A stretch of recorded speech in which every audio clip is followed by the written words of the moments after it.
right. Hey, yo, welcome to Geek Freaks. I am Frank, and I'm joined by Jonathan. Hey, yo. Jonathan, what have you been playing? What have you been watching?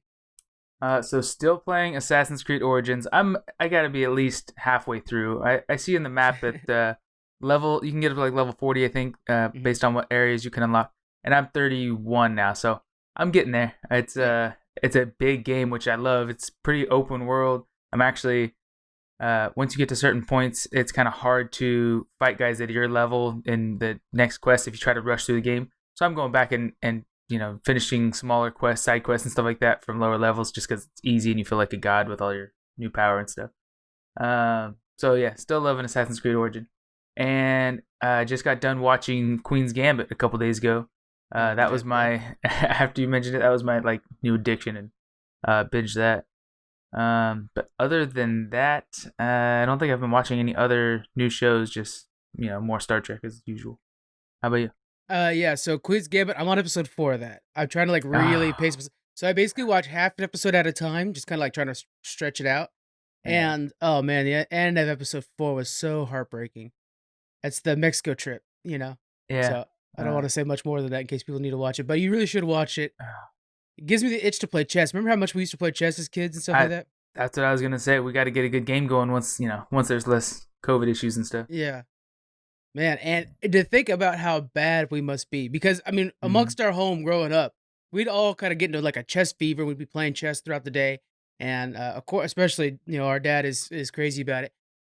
But we don't know names. We don't know like the names of abilities. It's not like, oh, that's what's the an Queen's opening? game. What? Yeah, Yeah. yeah. There's a mid game and a close. What? I don't know. That little clock. Are you serious? We could really use that clock actually to kind of speed things up a little bit. But yeah, so what a great show. Really well done. What are your thoughts on the actress in the lead actress? She did phenomenal. That was, I mean, I liked her in the other movie she was New just in not Mutants. that long ago. New Mutants, yeah. And I know she's been in a few other things, but just her acting in this was so good. Her range of emotion when her character needed to show emotion. She was so good at just being a blank expression, majority very serious and just kind of lost in her own mind. And then, when there's times where you can see she's starting to break, that's where you still haven't seen it yet. But once you get towards the end, she starts to get a little more emotional and she matures and becomes, a young adult and going out having fun and stuff. But then you start to see her slip a little bit, and you see emotions on her face that she saw in everybody else she was playing when they start to stress and kind of get nervous and stuff like that. So it's like, man, that acting, I didn't notice how good it was until a couple scenes in the last episode, I think, or last couple episodes. But yeah, really, really good acting. I liked it. So I have a theory, and you're the one that's watched more of the show. I believe that she might be like on the spectrum. Do you think she is? I don't think so. They didn't put anything together to really connect that. It's just that she's most likely a genius, She definitely is. Yeah. But where I'm at, she doesn't show emotion very well. She doesn't connect with others very well. And I thought, well, this would be a really good character to give her that condition, so that it was kind of like with like a Good Doctor. I don't know if you watched a Good Doctor, but it's one of those things where it's like shows the benefits and stuff like that. It would have been really cool to do that with this character. But you're saying that she becomes more emotional later on and stuff like that. So yeah, and she develops social skills and stuff with time. But she's very much an introvert. She's, raised with so much trauma in her childhood and stuff like that. But she does become more social and kind of, normalized over time. But she still has that, that crazy smart brain where she can, just decipher the next 20 chess moves or whatever just by looking at the board. So I need to read this book because I know it's based off of a book, but it's fascinating to me, like the idea of adding this, like you have this one story that's a genius child, prodigy, and then you have the other one, a story of addiction, and you see it right away from when she's like 11, her problems with addiction, and that's escalating and stuff like that, and how well her relationship works with her mom, who also struggles with that, but that's how they became friends, and man, what the writing and the directing, it's just done really, really well. I was impressed. I didn't think, I'd find a TV show that made me so excited about a game like chess. And they do a good job to not show you, you're not sitting at, a tournament watching every move and analyzing the board, which every once in a while I would try to see the board like, oh dang, that's trap, that's total check. That's a really good move. But I don't know enough about, competitive chess. But yeah, I never thought a show would get me so excited to watch somebody else play chess. It's the little things they do. Like, for example, the Mexico episodes. Or I guess it's one episode I watched it in too. But the guy's sitting there like narrating it like at the like at a game, at a sport, Yeah. and the way he's doing it, it's in Spanish too, so you're reading it, but you're excited about it. He's like, and the knowledge that he has, it's much like a sports commentator that knows stuff that's like, you don't ever do this when you're a black, or this is the opening for the whites and stuff like that. And it's like, oh wow, you're doing a great job, and it's getting me into it through the movie, through the show. They give you just enough words to explain how those maneuvers are typically used or something like that. Not explaining he moved this rook to that spot, but like you're saying, like, oh, you don't normally open like that, but she's being more aggressive or something. Yeah, they did a really good job with that. Yeah. And for a lot of people listening, this show's been out for like a month and a half, so I'm sure they might have already watched it. We're just now finding it, and we're super excited. So check out Queen's Gambit. That's what I've been watching too. It's been really good. I kind of like it. Some shows I'll put on, I'll like have them on the second monitor while I'm watching TV or playing games or whatever. This is one of those shows where it's like, stop what I'm doing, make sure you got you got your dinner made and everything like that. Sit down, enjoy it. Half an hour of good stuff. Really good show. Honestly, at least of the last few years, I'd put it in my top 5 TV series, at least in the last few years. But possibly my probably top 10 series of all. Right. I think so far. Like, I know that's a big, aside from Star Trek, that's a different world. But yeah, it's really impressive. It's a shame that it's a miniseries and that's it. There's no more season 2 or anything like that. But definitely, I would definitely put it up there with the production quality. It's so well done. Yeah. So well done. Okay. Yeah. And then I've been playing Shadowlands still. And then reading some, the first comic for Star Wars: The High Republic came out. And it's just so cool to have a Star Wars universe with all these new characters, except for Yoda. Yoda's still there. But all these new characters and stuff like that. It's really cool. So you guys make sure you head to your local shop. Add that to your pool list. That's one thing so I know this is like, I should lose my geek card for this. I never had a pull list before. I've got my first pull list and I'm so excited. I was adding things to it. I got Thor, Donny Cates. Because I would just go in and like, because we put up what the new comic books are. So there's no reason for me to have a pull list because it's like, we're publishing what they are. Now I'm like, let me just get the pull list. So they set it aside for me. And that was a lot of fun to do. Kind of set up a play or a wish list or playlist or whatever. So I added both those to it. And it's just really good. And make sure you guys head to your local shop and try out those pull lists. It's fun way to do things, and it helps them out too. All right, let's get into the news of the week. By the way, let me start this again. I'm gonna cut out that first part where I'm talking about news of the week. I don't like how it sounded. Okay. All right, let's get into the news of the week. We have Avengers Campus. We have confirmation it will be opening up in 2021. It was first planned for July 18th, 2020, but the project was delayed due to, of course, the ongoing pandemic. Currently, it's at a $700 million project. Can't believe how much they invested this because it's taking over Bugs Land. And you're familiar, or Bugs Life. You know where Bugs Life is, right? Yeah. I think you go in, it's to the left in California Adventure. Yeah, like in the back left. It's right next to Guardians of the Galaxy. Makes sense, right? Yeah. I can't believe it cost $700 million to renovate that spot because it doesn't feel like it's that big of a spot. Do you think that's about right price? Well, I mean, it depends on what's going into it, right? If it's just going to be flat concrete, a couple $1,000. If it's going to be some awesome new rides or, a couple new buildings, that'll add up fast. There might be like development time too, because one of the things is we're going to have this new Spider-Man ride that uses a lot of augmented reality, virtual reality. They might be taking development time into something like that too. But yeah, I'm excited for this. And it was released during a D23 fan club email. And then first reported by the Orange County Register. By the way, guys, Orange County Register, it's a small newspaper, but they have a section on just theme parks. And you can sign up for their newsletter, and they'll send you any news about Disneyland or any other Universal Studios or anything like that. So it's kind of a cool little thing. I know Squeaks needs to be signed up for that. He's a big fan. I'm so excited for this, John. Do you plan attending Avengers Campus? Yeah, no doubt. Once the pandemic's over, me and my wife were already planning to go this December, but we didn't know what was going to happen with all this, so we had to cancel. But yeah, hopefully next year we're hoping to go like around wintertime so we could see the Christmas decorations in Disneyland, and check out this new addition to California Adventures. I can't sing the praises of the Christmas decoration at Disneyland more than I already Right? do. It's so beautiful. I mean, Isn't it like it's last week picturesque. of November, right after Thanksgiving, they start putting up the decorations, right? First week of November. It's before Thanksgiving. Oh, even Yeah. better. Okay. It goes from Halloween. The reason I know this is because we go at BlizzCon and it's always like right there. What's cool is the very first thing they change over to Christmas is the Nightmare Before Christmas. And the Haunted Mansion switches over to Night Before Christmas. And it's just so cool to be there that week when they're doing that. And it's so cool. It's just like a signifier of the new, and then you get all the new merch out and stuff like that. But yeah, so I'm going to be going hopefully that first week of November as well, depending on the BlizzCon schedule and stuff like that, because we want to make sure to hit that as well. But after 2020, we're doing it out, man. I'm gonna make sure to go to the theme parks and the convention and enjoy myself as much as possible. Yeah. So we know we have the Spider-Man ride. We know that there's gonna be a attraction of some sorts of Doctor Strange showing him like do levitation and different magical stuff. Basically, the Imagineers are all working on that. And it's all replacing the Bugs Life area, and it's gonna be right next to the Guardians of the Galaxy ride. I've never been on the Guardians of the Galaxy ride. I'm not a big fan of the big drops. Have you been on that one? No, when I was there last, it wasn't Guardians yet. It was Tower of Terror still. But yeah, no, I'm okay. I know what it feels like. I'm good. I'll save my vomiting for other stuff. Yeah. I do like to go and watch the ride because what they do is they go to the very top and then they open the doors so that people could just see outside and then they drop them real fast. So I like to watch from the outside. You can see them open the doors and everybody just screams and stuff. It's fun to watch and stuff. And of course, I get that whole Marvel gift shop on the bottom of it.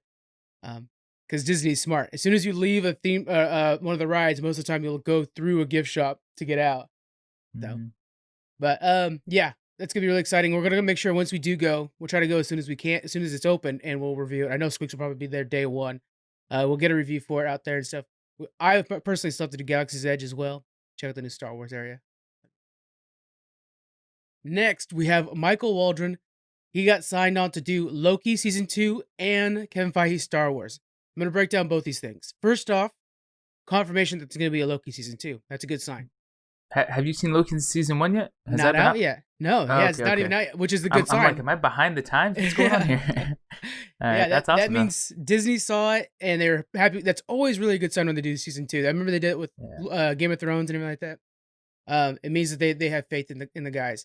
So he's currently he's doing Season 1 and he did the new Doctor Strange movie that's on the way, which again, good sign because if you think Kevin Feige's a kingmaker, right? The guy's nailing Marvel.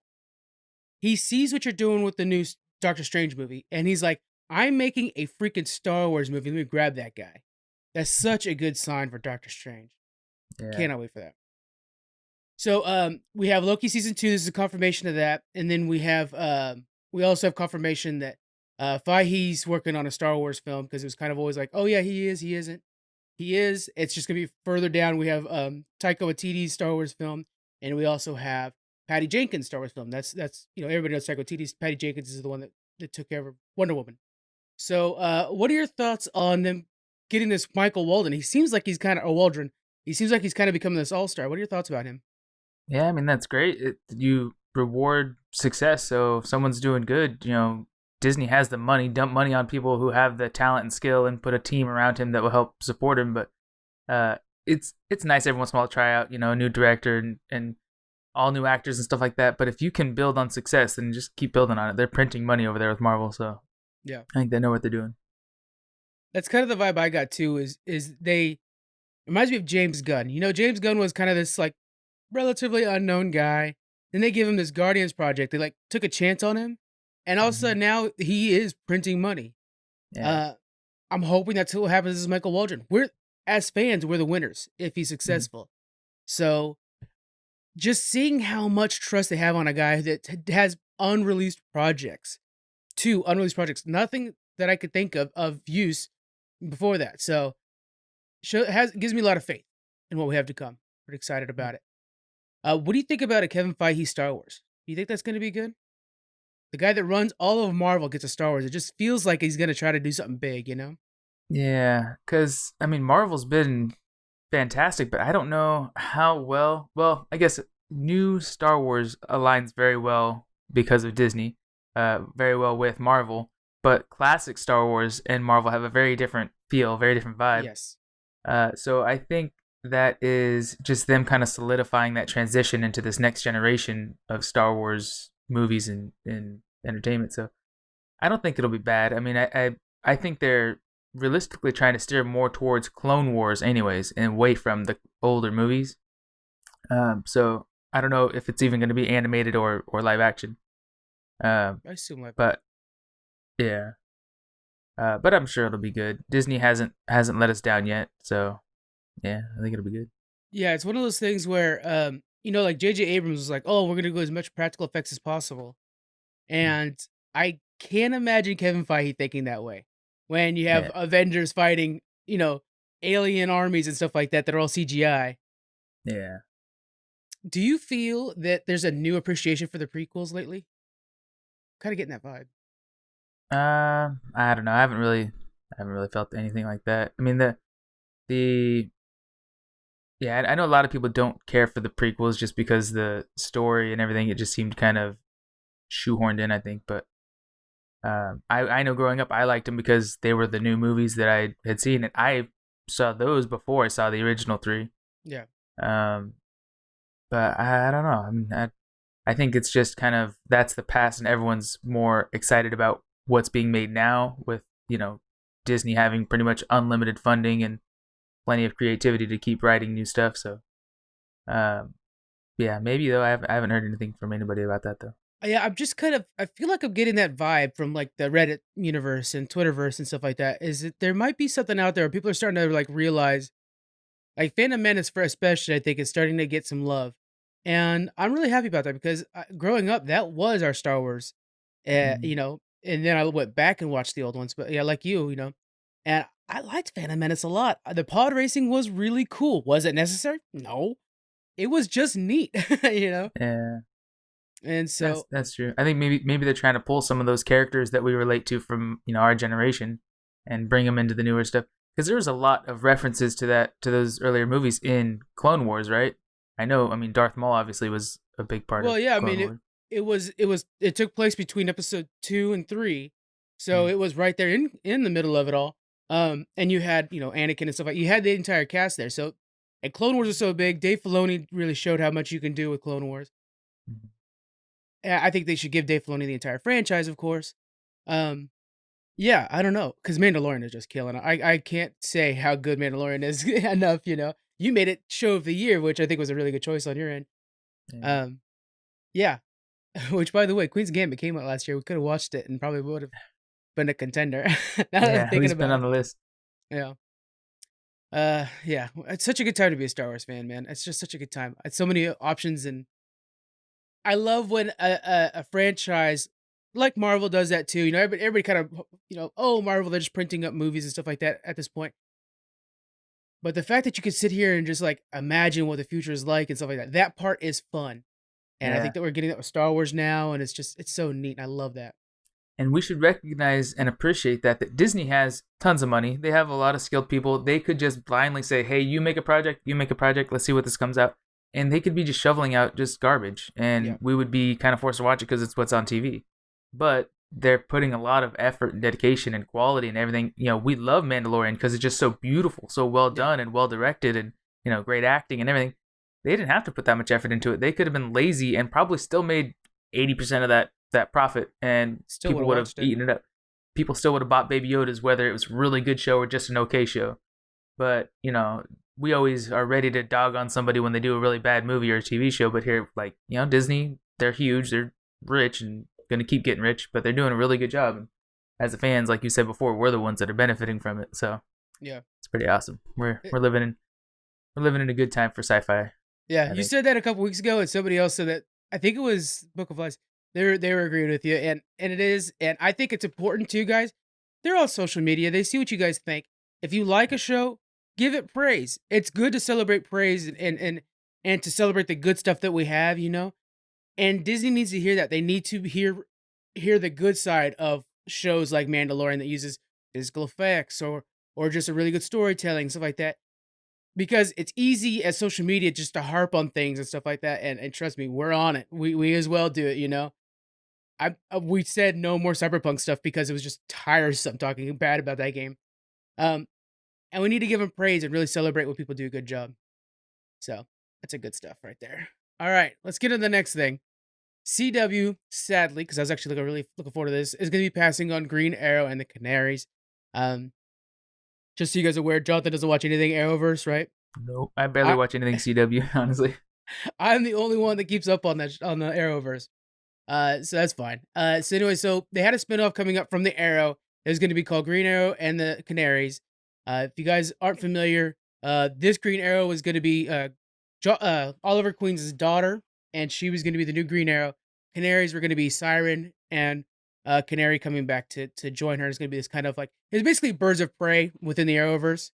So it's going to be this really cool side story. The idea, though, is they wanted to somehow continue uh, the Oliver Queen story through new characters because basically Stephen Amell just needed to retire. Unfortunately, CW says, no, we kind of just want to leave Arrow behind. It's outdated now, and they're dropping the entire show. We still have a lot of new shows coming up. Greg Berlanti, who's just like this producer god, he's got a new show called Painkiller, and it's going to be about the daughter from Black Lightning. Black Lightning's entering its last season. Jonathan, I can't suggest Black Lightning to you enough, man. That's the one I keep suggesting to you. I think I've seen a few, at least one episode of it. Okay. Like the beginning episode where he I think he figured out he has power. Yeah, I don't know. Yeah, I think I've seen one.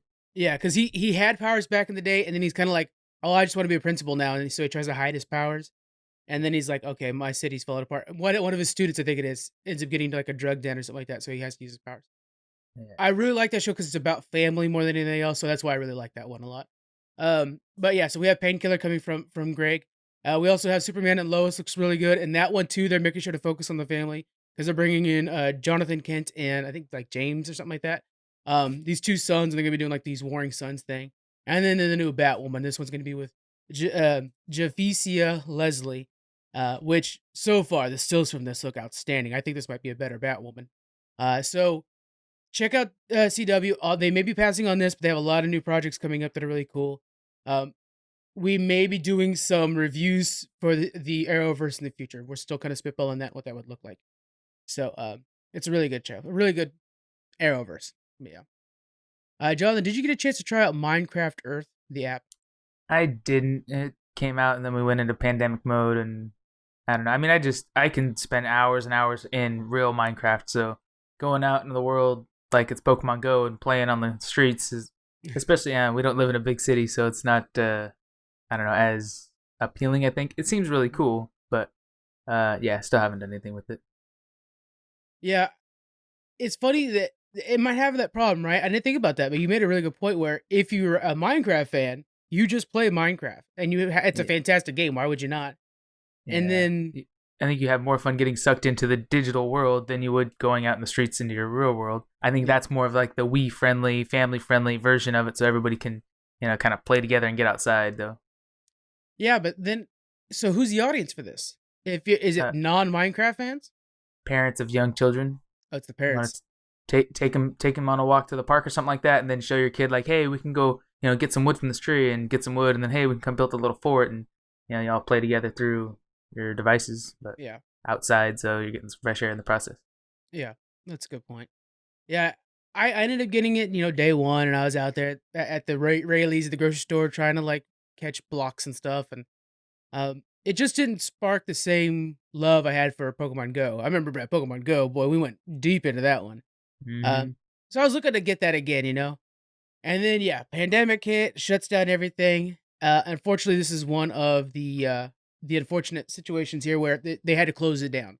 So coming June of this year is going to be the end of Minecraft Earth. And what they're doing in lieu of this is they're making sure to release all future updates. So they had all kinds of cool plans coming up, holiday events. They're going to release them all right now. Actually, on the 5th, they released everything. They also are reducing the price of all the stuff that costs rubies, which is like this in-game currency, to where you can basically get whatever you want. All cash purchases are out of the game now. You can no longer do that. And they're just basically trying to make, like, it's their last hurrah. They're trying to make it as fun as possible so people can enjoy it. It's so hard, though, with the pandemic. I mean, what are you going to, you can maybe go to the park. It really limits you quite a bit. You Yeah, know. I think it's still a game that you'd have to play more or less by yourself because we can't be gathering. But I think it's a great idea, a great concept, and I hope for other games people still try to adapt that geo whatever you call it Mhm. technology, and it's cool, but it just didn't. This is a bad timing. It just didn't seem to land. So maybe try something like this again with some new content, new updates, or whatever in 3 or 4 years, and see if it lands. But yeah, it's just a bad time to release a game like that. You know what I'm thinking of, Jonathan? This just came to me. Okay, so laser tag, of course, awesome, right? We could Yeah. all agree laser tag's awesome. How cool would it be to have an Among Us version of laser tag, where one of you guys knows you're the imposter, Mhm. and you have to slowly tag somehow everybody else in the arena without being caught? Yeah, that'd be pretty cool. That's it. By the way, guys, if we say it on the podcast, it's automatically copywritten. I don't know if you guys knew that. That's a law. So no copying our ideas. No, and and you have to just do it in your phones. Don't have to get a special gun or harness or nothing like oh, that. that's a good idea. Yeah, you use your phone. You look around. Use the what is that called? The overlay, like Pokemon Go, Yeah, the augmented reality. augmented reality. There you go. Use that to where you can see where your electrical station is, and you got to go do your tasks. And then, but if you're the Imposter. imposter, you would see the other players, and you have to go and like find them and like kill them in the game. But then all of a sudden, that person's phone is locked. They can't message Ah, anybody and that's stuff. so cool. The And then problem you is have to be though, within 5 feet to be able to be the imposter of somebody. Like to kill them. yeah, You have to be you have to get real close to them. yeah. So it has to be something it'd probably be something you would want to do indoors. Yeah. But I mean, how hard is it for one of the kids to just yell, "Hey, it was Frankie. He's the one. Vote him out." Rat. Nah. Yeah, So that's true. I don't know. yeah, There's something there though. yeah. Though another one I've been saying since Pokemon Go came out with augmented reality, it would be a little bit tricky with liabilities and whatnot. You'd have to have all those disclaimers and stuff. Is very similar to Pokemon Go, but version that is Walking Dead. So you go out with your phone, augmented reality, and there's zombies in the street. They're Okay. like, okay, crap, I got You start with a basic gun or whatever. You have to kill zombies. You get points and everything. But then now you're out of ammo. Oh man, where do I go? Well, my local library is a safe zone or whatever. So I go down there and I can get ammo and medical supplies. And so you stock up there. You meet with other people or something like that. You get more points. You kill some more zombies. Then I need food. Okay, well Rayleigh's was barricaded, so let me go down to Rayleigh's. All these other Nice. places were ransacked, but I go to Rayleigh's and I get extra points and check in and meet other people, get some more ammo, and then you need some other resource. Oh crap, I need to go down to the bus station and I'm gonna try to I don't know pick up somebody that came in from town that needs to stay in our shelter kind of thing. Just it'd be really cool because you walk around, you see everything on your phone, you use the geo tracking, and certain places can be just like the Pokestops can be resources. But you guess you got to be careful that some kid doesn't walk into the street because he's running from a zombie, or somebody Oh, of doesn't course. bring out a gun because the neighbor carrying groceries look like a zombie or something like that. So there's a lot of liability in that, but it'd be an interesting game. Well, what I like about that too is it kind of encourages you to go to the place, gather, but then not necessarily stay there, to actually go out and roam. And then Yeah, I kind of like that because it's nice to have something that rewards players that are away from the stop too. And mhm, you're just going to the stop to pick up your supplies and then you head back out. Kind of like the Pokeball thing. yeah. Um, I like that idea. That's cool. You know, one easy thing you could put in it so people don't stay in those locations is when while you're in the streets, there's a few straggling zombies or something like that. But when you get into a building, into a location, all of a Yeah. sudden they all start to swarm it. So while you're in there, you grab whatever supplies you can, everything you need, and then you have to get out because there's just hordes coming at the building. Oh, I Uh, like this. so you have to fight wave after wave until you get out, and then if you flee, you go on to your next stop, your next building. But if you stay there too long, you get overwhelmed and die, lose all your resources. That's a good idea. That's a good idea. There's something there.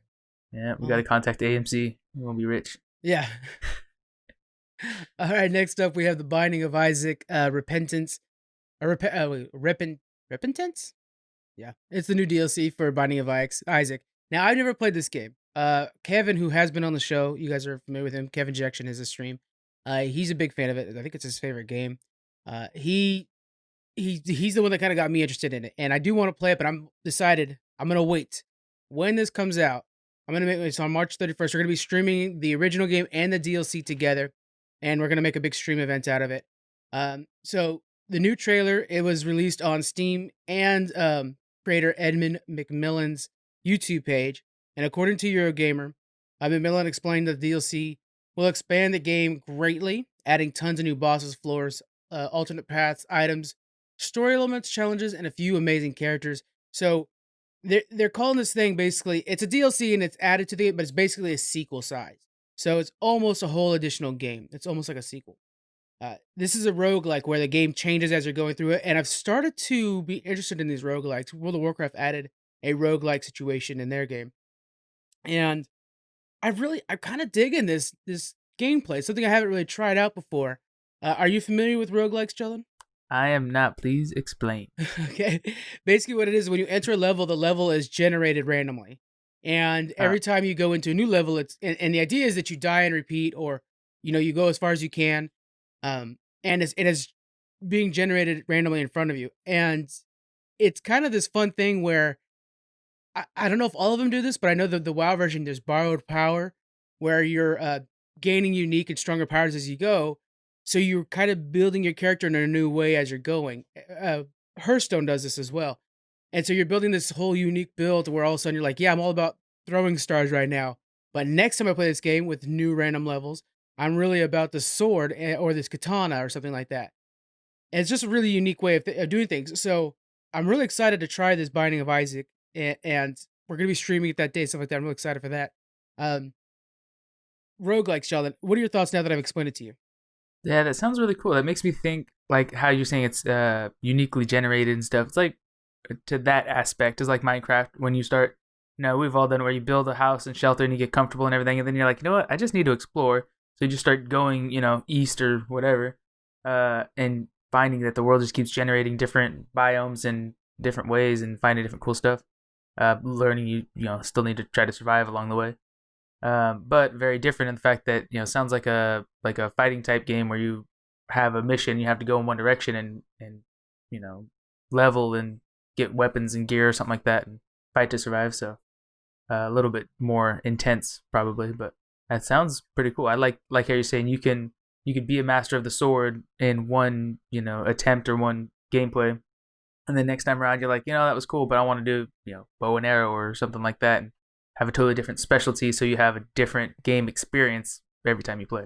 Yeah, yeah. It's Cool. it's been pretty fun the WoW version of it. And so what we'll do for the stream version, we're not gonna do a charity part of this. We are gonna do a charity each year, but we're gonna save the charity event for later this year.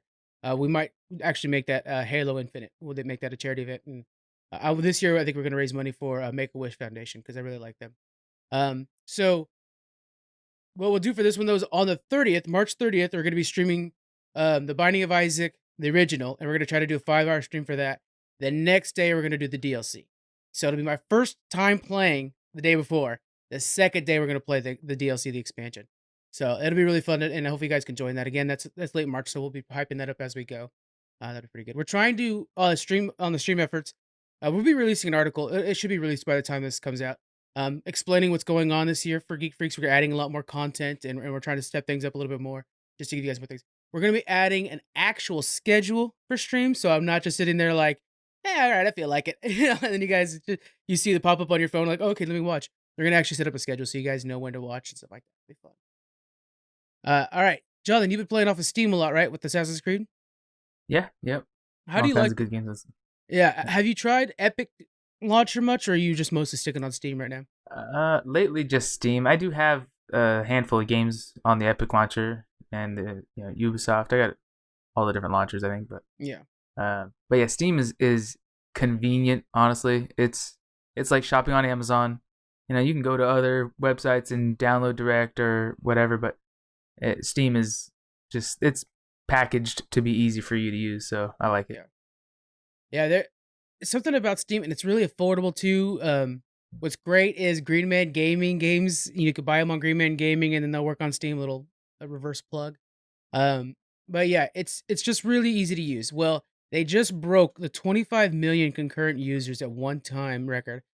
Hmm. If you think about that, it's 25 million players at one time using your service. And the games they're playing are old games, which is what's really crazy. That's not, it's not like it was some new game that came out. Not like Cyberpunk came out and everybody was playing it. No, it's just the old back library. It's pretty impressive, and I'd like to compare this to Xbox. I should have see if I could find those numbers. Like to Xbox to PlayStation. I think it's got to be beating those, you know?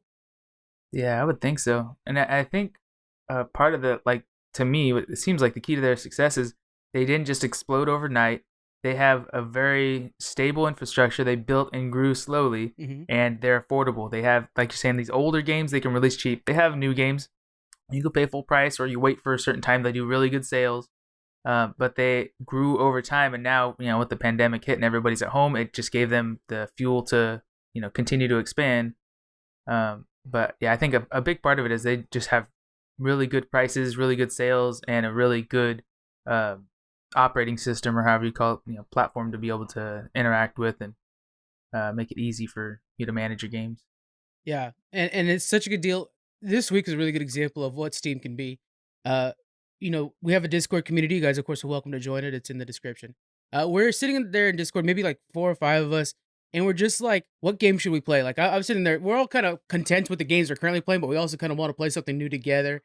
And so everybody's in Steam and just kind of shopping around. Like, well, what about this? Like, that's too open world. I don't want open world. What about this? Like, I don't want anything of a shooter. There's just so many options, and we're just sitting there shopping them around and stuff like that. Like, well, this one's on sale, and that one's free to play. So those are big drivers. And it's just kind of funny that we all have access to this big store, this big library, and within a moment, me a little bit slower because my internet's not great, but within a moment, we could all be downloaded and playing. Mhm. It's just really cool that Steam's kind of built that well-made infrastructure, like you're saying. Yeah, in the way you describe it, it kind of does feel like you're walking around an arcade with your friends. Yes, There's yes. so much to choose from, and there's the old and the new, and so many different categories. And like you're saying, if you have okay internet, then you can play it right now. You just gotta, wait 5-10 minutes to download it, and you're in the game. Hmm. And yeah, they're not outrageous. You find, the $5 games every once in a while, just because, hey, I haven't played this before. I'll go ahead and pay $5 and try something else, and why not? I'll throw a review online, kind of thing. But Yeah. yeah, it makes it fun. Just be able to play games, even if it's a garbage game. It's something different you haven't played yet, so you could try it out and then tell your friends, and you might stumble across that next awesome game. Like, why does nobody know about this little indie game that ends up becoming the next Among Us or something? Their Uh, Satisfactory is a great example of that. Like, I never would have really. Somebody suggested it during our yeah, community nights, and it's like, okay, yeah, that game's outstanding. You know. yeah. Yeah. Well, yeah. So the 25 million user record is amazing. They actually got it from 3 big games. So Counter Strike Global Offensive, no surprise there, big hit. Dota 2, that thing is a monster, and Among Us. Those 3 games really pushed them over the edge. Um, Other games that are helping out this year that got to pass the record is Cyberpunk 2077, Stardew Valley. Have you played Stardew Valley, by the way? No. That's right up your alley. We might have to get you set up with that one. And then Rainbow Six Siege, which has really seen new life after all the updates, as you guys are well aware. Um, and so it's just I just kind of thought that was interesting that they broke this new record, and they ended up breaking it like 2 days in a row, showing that they're kind of like the standard. As much as I'm a big fan of Epic, and every week we make sure to share the Epic free games. And by the way, this week, guys, it is a good one. I forget what it was though. Oh, it's the Star Wars Battlefront 2, like the brand new one, like the one that came out a couple years ago. That's free this week. That you guys are hearing this, so check that out on Thursday. But yeah, it's pretty cool that Steve's doing this. They also had their own awards, and we're gonna talk about those here in a sec. Um, and everybody's kind of doing this, the Game Awards and stuff like that. Which the Game Awards we kind of go over. The titles are the categories are okay, and they're not that fun. But Steam makes sure to really kind of break it down, and of course it's not based necessarily on a game released that year. It's more about a game's performance on Steam that year. But I'm gonna go ahead and go over the categories, and just kind of discuss those for a bit. So we have Game of the Year, that's expected. But sit back and relax of the year, Game of the Year. Hmm. That's perfect. That totally explains, like, well, yeah, I really liked playing whatever Shadowrun this year, but I just enjoyed playing Sims when I'm chilling out. It was a really good category. Best soundtrack. So not just the audio design, soundtrack. Because sometimes, man, Ori and the Blind Forest is a good one, where it's just like, man, I just like to listen to this while I'm playing. It's really good. Outstanding visual style. Best game you suck at. I mean, that is the guy that won it too is actually the best example of it, because there's so many games that I love to play, and it's just like it's one of those games where it's like, yeah, I know I'm not good at it. Let me just play it because I have fun at it. It's basically the Call of Duty Right. rule. So I know it's not on Steam, but that's Overwatch for me. It's fun, but man, I'm terrible at it. Yeah. Outstanding story-rich game. This in particular is the one that hits close to home to because it's like, okay, yeah. So let's look at like, best open world game versus best shooter, best. But how do I compare Red Dead Redemption versus Ori and the Blind Forest or Will of the Wisp? And these games that are technically in way different categories, but it's like which one hit me the hardest? And usually it's the one with the best story. And how do you compare those games? You have a story-rich game section. I really like that. Most innovative gameplay. That was a good one. Better with friends. So it's kind of a multiplayer one, but it's not necessarily about the multiplayer part about it. It's more about fun to play with friends game of the year. It's just a really cool category. Labor of Love, which is kind of like which one had the most support from the company, and then VR game of the year. So I just really liked how they did the category. We'll go over the winners and see what you think, Jonathan. First of all, game of the year. Do you remember your game of the year for 2020? No, I don't remember.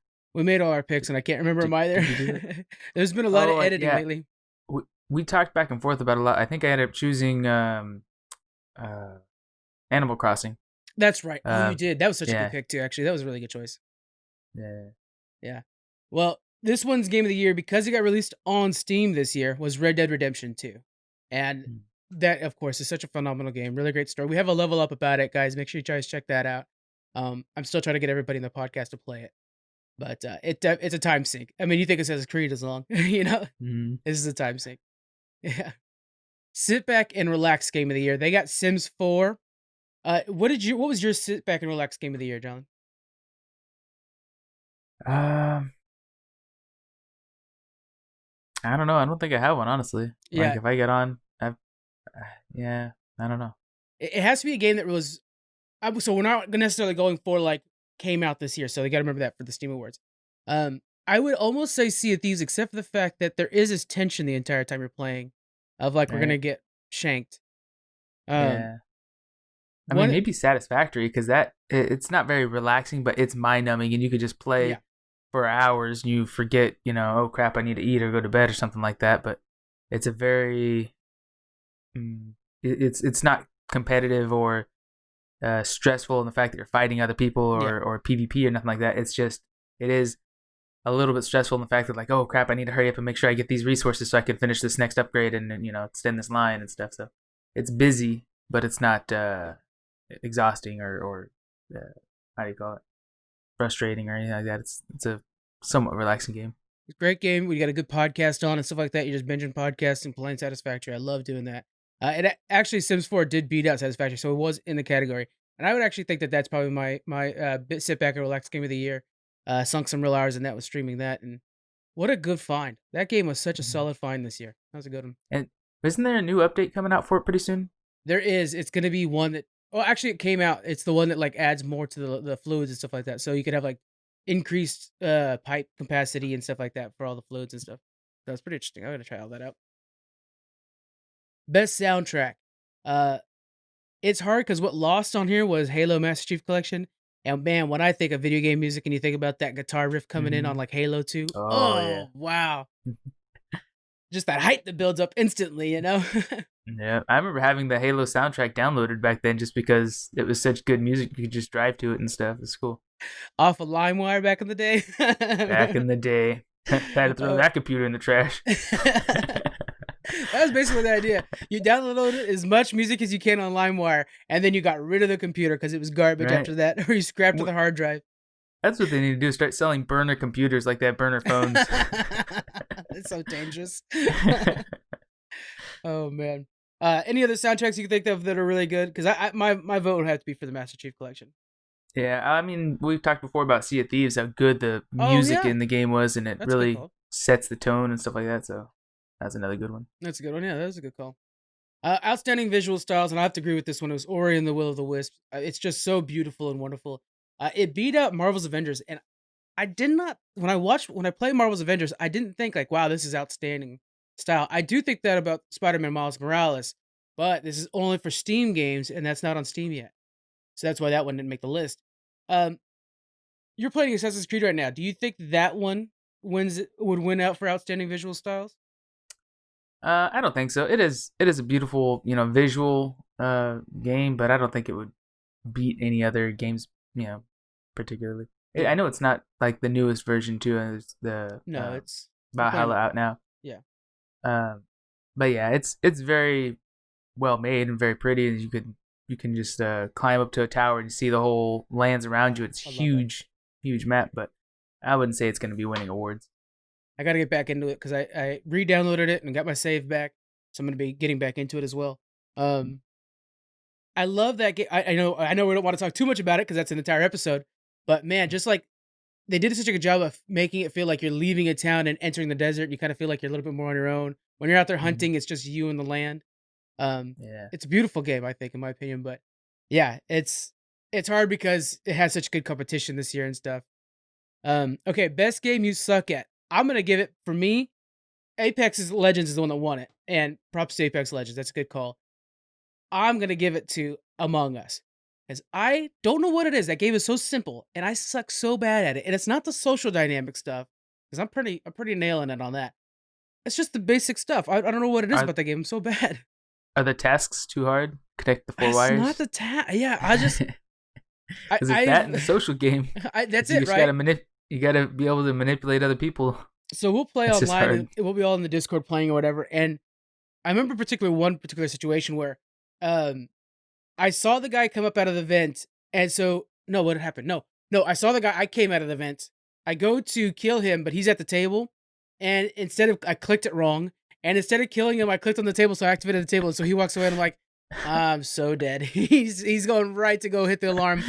I'm like, Yeah, you told me about that. and That's then so funny. the meeting starts, and he starts talking like, "Hold on, guys, I'm the fucking imposter. Just vote me out." That's no doubt. I mean, it was just so bad. I just Yeah. make too many mistakes like that. It's so frustrating. It's it makes me not appreciate the game as much as I could be. What about you? Best game you suck at? Like that's too hard for you. I'll say again, it's not on Steam, but Overwatch. I like to play it, but I'm really still not good at it at all. So it's fun, but it's a That's a good one for this category though. Yeah. mm, Because that's one of those games where I think I'm good at, and all of a sudden it's like, well, if you look at my record, it's right. not that. It's like I died a lot. I died a lot more than I killed anybody, but I was jumping around and blowing stuff up the whole time, so that was cool. Yeah. Oh man, Overwatch is good. All right, outstanding story-rich game. Again, this one went to Red Dead Redemption 2, and I can't agree more. I mean, for the Steam games, I think it had the best story this year. What did you think?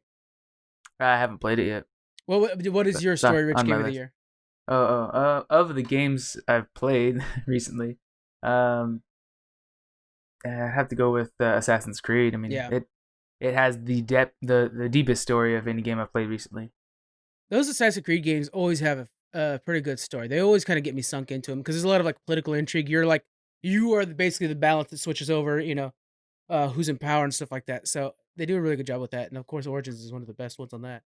Um, I'm excited for someday. Not necessarily, you don't want to necessarily go from Assassin's Creed to another one because that's a lot. But someday for you to play the Ezio stories.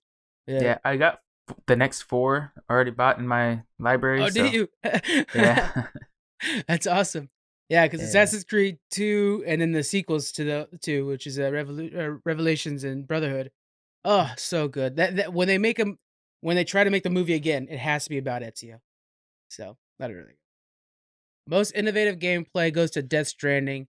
Uh, it's the delivery simulation game that everybody's really excited for. Even Squeaks is like nuts for this game right now. I personally think it would have been Fall Guys. I really liked the way that it was just like this go in there, last man standing, but not necessarily killing each other, more about having just fun. I thought that was really innovative. It was a way of like competing with it's kind of brought in the Mario Party aspect of things. It was a lot of fun. Is there any other innovative game this year that you could think of? Well, like how we've talked about, uh, Among Us? Satisfactory. Oh, Sorry, Satisfactory. Yeah. yeah. It's not. I know it's been done before, but just the mechanics in the game are so well made. Like there's so much you have to learn. I mean, you're building an entire factory, so I think that aspect to it makes it a lot more interesting, and you get a lot more committed to your game Hmm. because it kind of pulls you in. You have to literally learn how to build a factory. I mean, not literally, figuratively in a video Right, game, right, right. but so I think that aspect kind of put it over the top for me. When you're playing Satisfactory, okay, so I'm gonna throw this out there. This happens to be a lot. Okay, so when you're playing Minecraft, and you see a building or you see something cool in the real world. You're like, I could build that, right? Do you kind of get that feeling? Oh yeah, all the time. Did that happen with you in Satisfactory in any way? Uh, yes and no. I wouldn't see buildings that I would want to build because Satisfactory is hard to build stuff with Right, just not the the walls and buildings, yeah. platforms. But I work in a factory, so I would see Yeah. stuff all the time. I was like, well, I could totally reconfigure my line to match our line because that would make more sense. Or at work, I'm like, well, if only we had those same kind of pumps, then this whole machine would run so much faster. There'd be That's little like, things I would see that I was just like, I don't know, you kind of start to think like Satisfactory, and so yeah, you're kind of like, well, that's not very efficient, or whatever, exactly.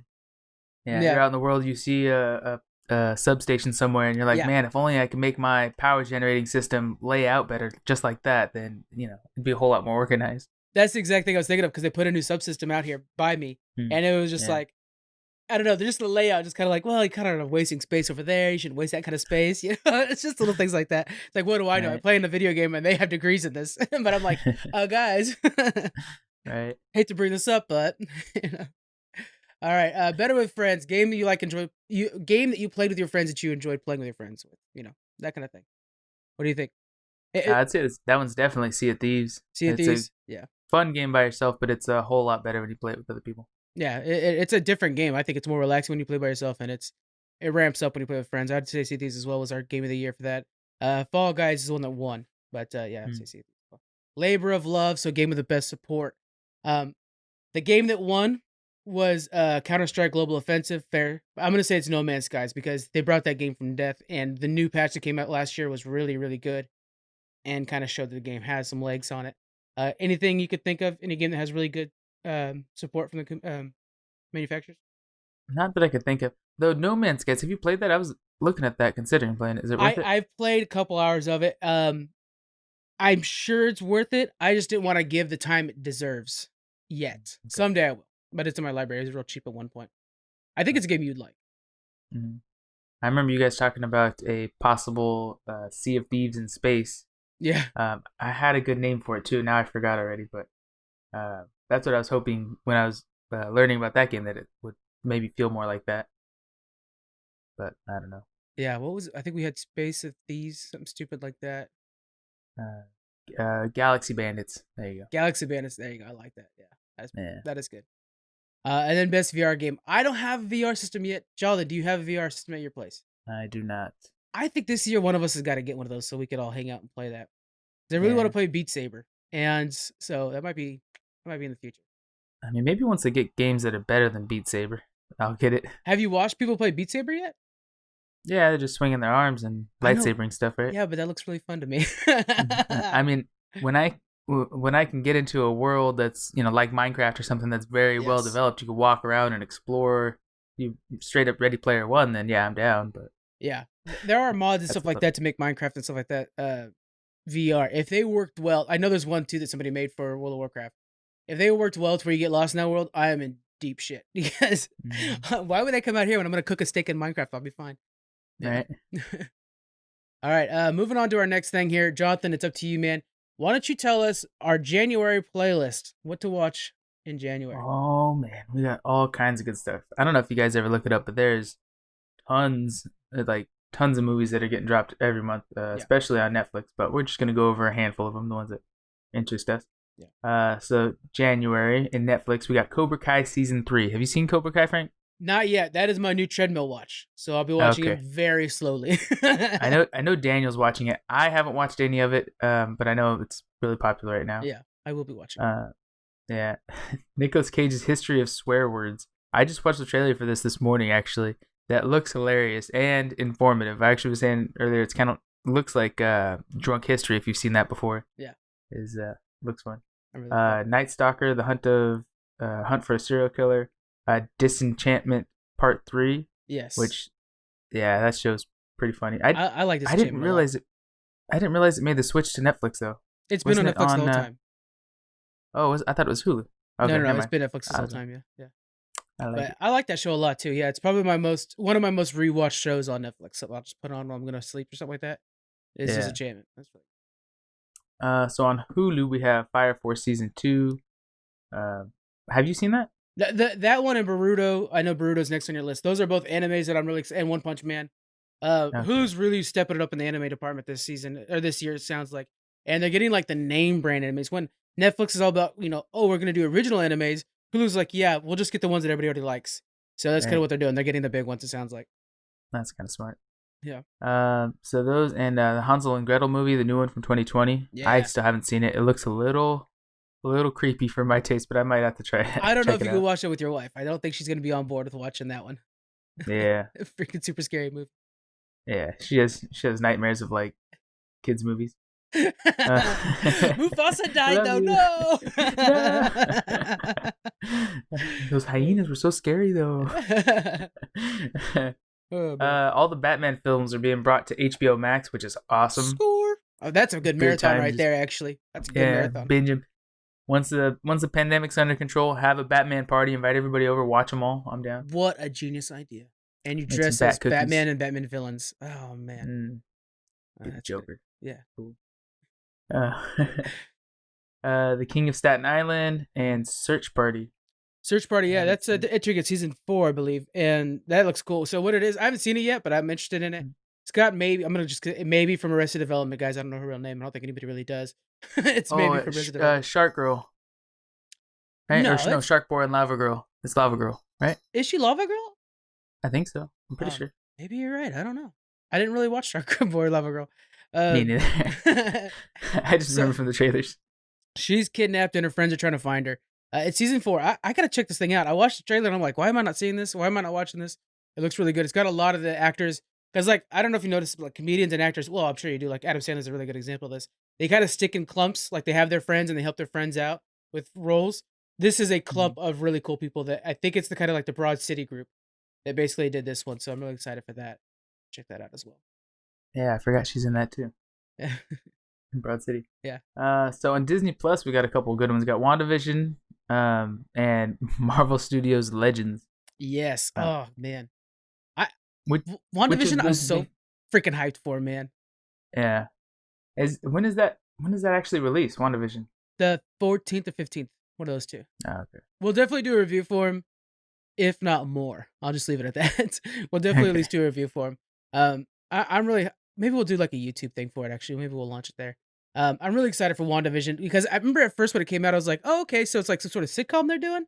Oh man, especially if you watch their trailer too, it's the best trailer to kind of explain what the feel of that show's going to be. It's so much more. It feels like a Twilight Zone, Black Mirror kind of thing too. I'm really hyped for that. Yeah. Uh, That's about it. I know there's a ton more other shows coming out, and movies and stuff, but there's guess that's what we got on a short list. a lot of classic movies that are coming out too. Is there any classic movies that you think deserve a rewatch that are coming to some streaming services? Yeah, I started making a list from Netflix. There's Blue Streak. You remember that one with Martin Lawrence where he lost a gem inside a building Oh, or police hid station. it in a police station? Yeah. Yeah. So he Oh has to my pretend to god. be a cop. He gets out of prison. Ah. It's the whole thing. That is on Netflix now.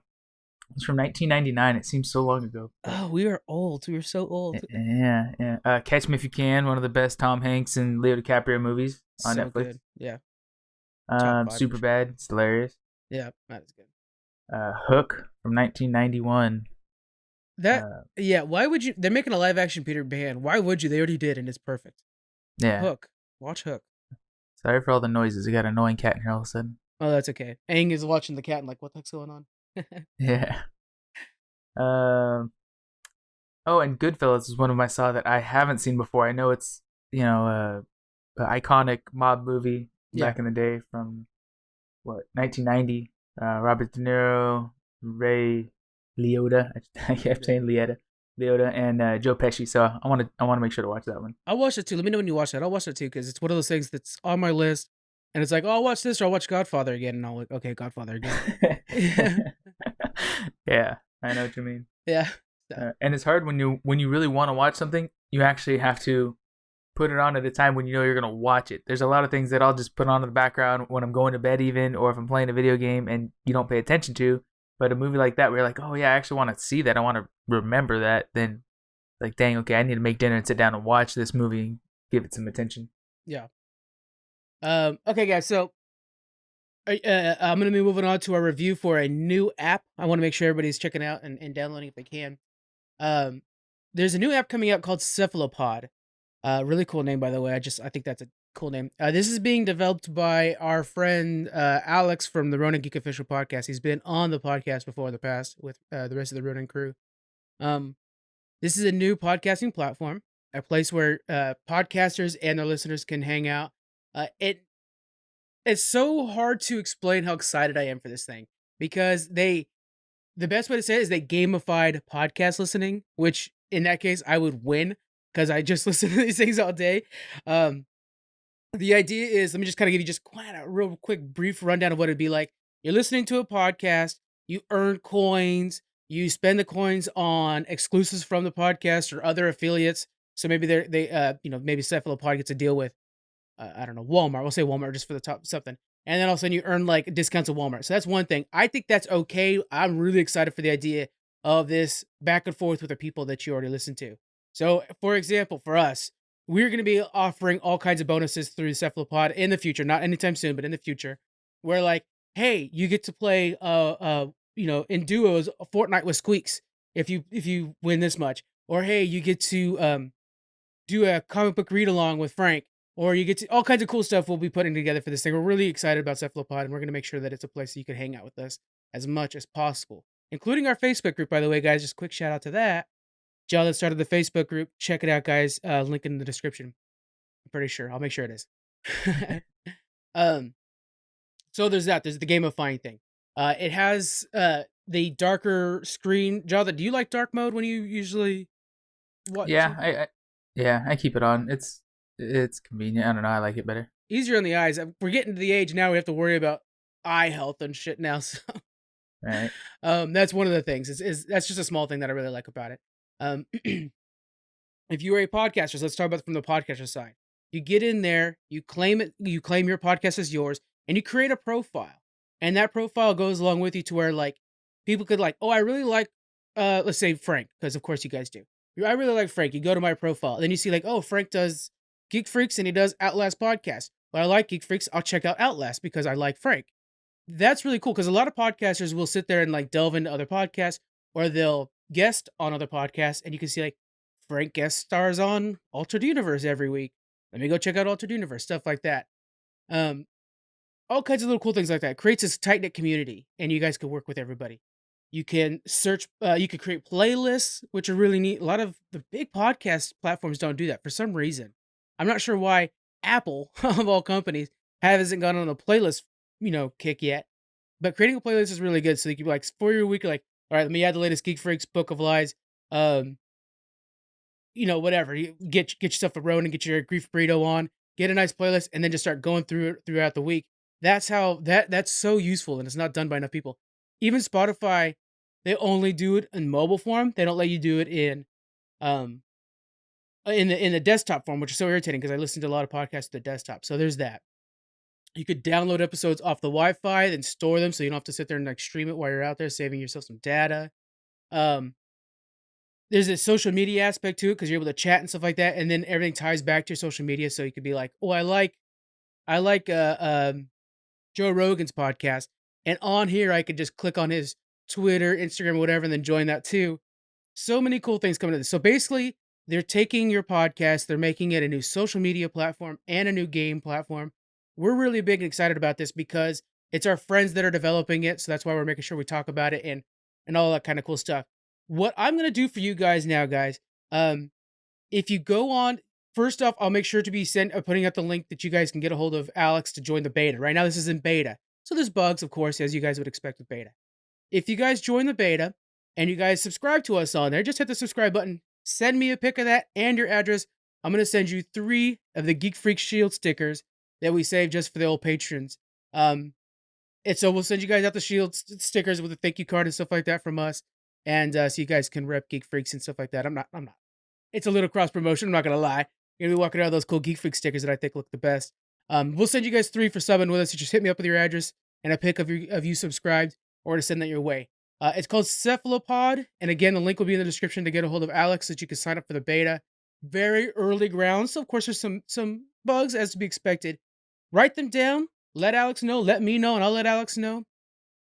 This is the wave of the future, guys. I mean, you're collecting these badges, and it's a really cool way of kind of I'm so excited about creating these exclusives where they're like, Mhm. you know, that playing a one-on-one with Fortnite with Squeaks and the pick a comic with Frank and stuff like that. That's gonna be a lot of fun to do. So Yeah. we're gonna have a blast with this thing. What do you think, John? You got any questions on that? This sounds amazing. I mean, I know we've talked about it a little bit before, but I, didn't know all the details.